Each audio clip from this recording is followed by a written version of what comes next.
नमस्कार बच्चों। बच्चों क्लास 10वीं का क्लास 10 का जीव विज्ञान का जो पहला चैप्टर है जैव प्रकरण, उस चैप्टर को आज हम शुरू करने जा रहे हैं। आपको इसी तरीका से छोटा छोटा वीडियो करके आपको मिलता रहेगा।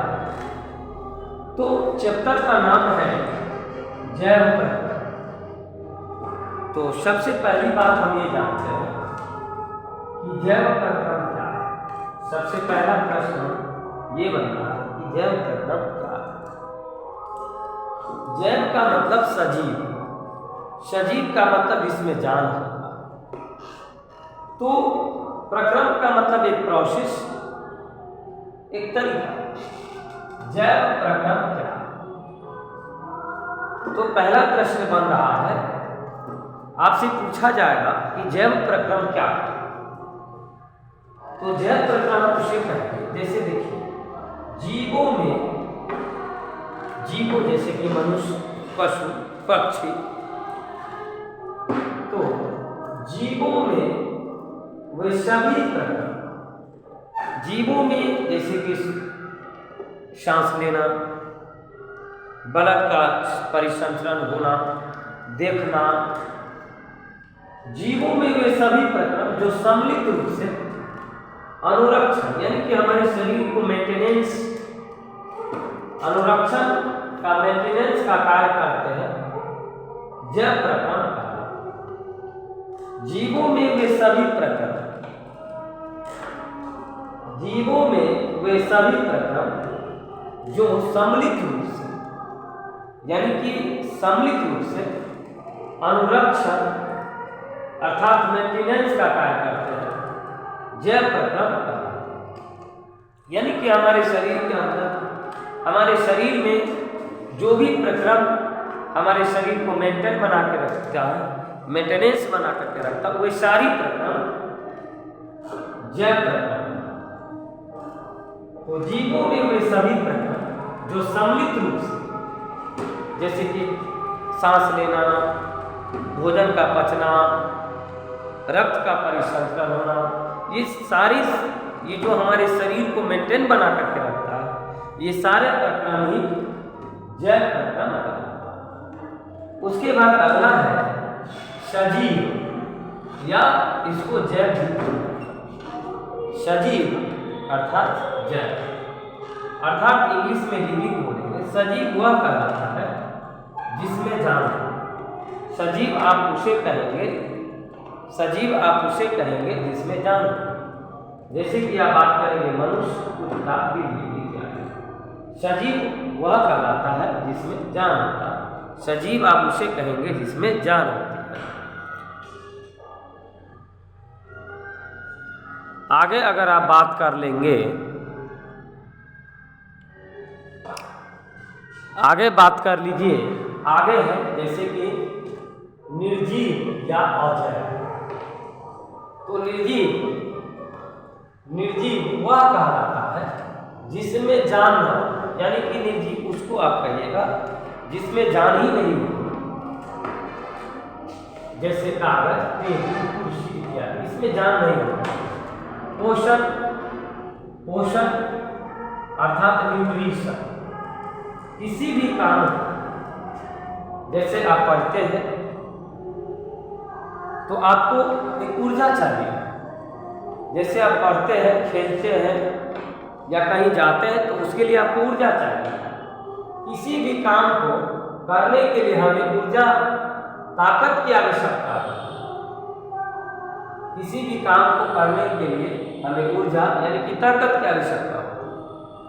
शरीर में ताकत लाने के लिए हमें पोषक तत्व ग्रहण करना होगा, यानी कि शरीर में, हम अपने शरीर में ऊर्जा लाने के लिए कुछ पोषक तत्वों का ग्रहण करेंगे। इसी क्रिया को पोषण कहते हैं। जैसे कि हम अपने शरीर में पोषण, ऊर्जा प्राप्त करने के लिए कुछ पोषक तत्व ग्रहण करते हैं, जैसे कि चावल, अनाज, दाल, रोटी, चावल, ये सब हम क्या करते हैं, तरह तरह का, जिससे हमें ऊर्जा मिलता है, उस पोषक तत्व को हम ग्रहण करते हैं। ठीक है प्यारे बच्चों, आगे बढ़ते हैं।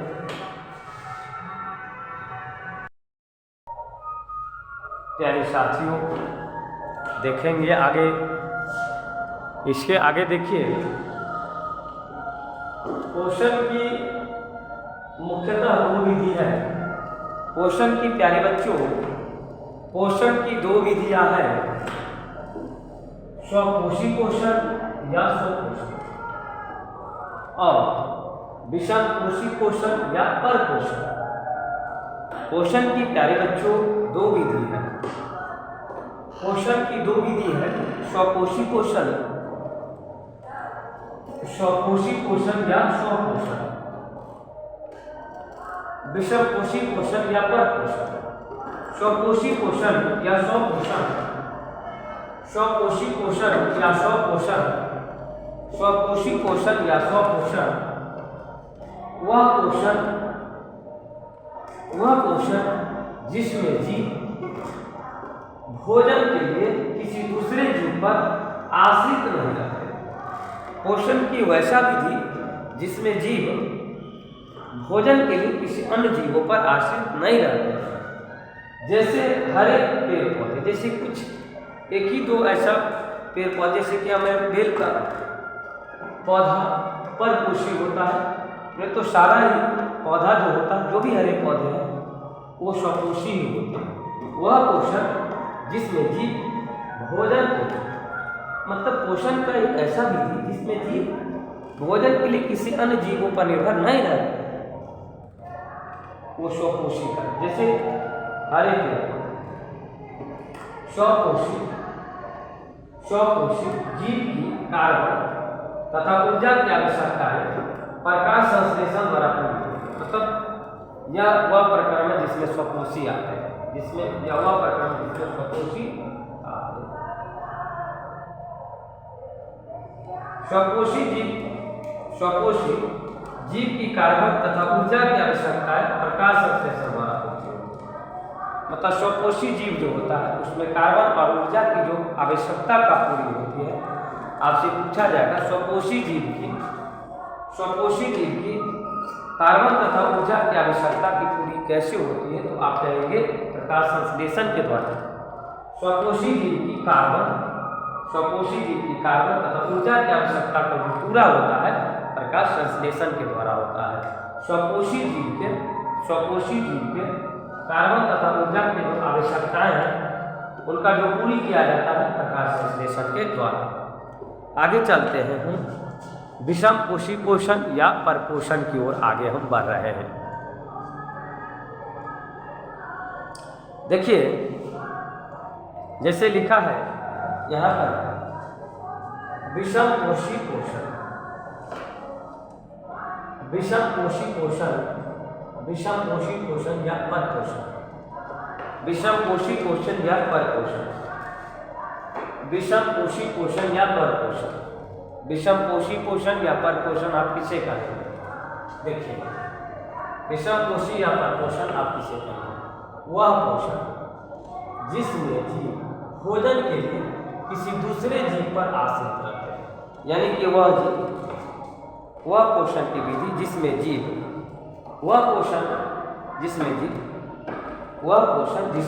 भोजन के लिए किसी दूसरे जीव पर आश्रित रहते हैं। जैसे कि मनुष्य या हम लोग पेड़ पौधा पर निर्भर रहते हैं या किसी पशु पर निर्भर रहते हैं, भेड़ बकरी इत्यादि, ये सब विषम पोषी पोषण है।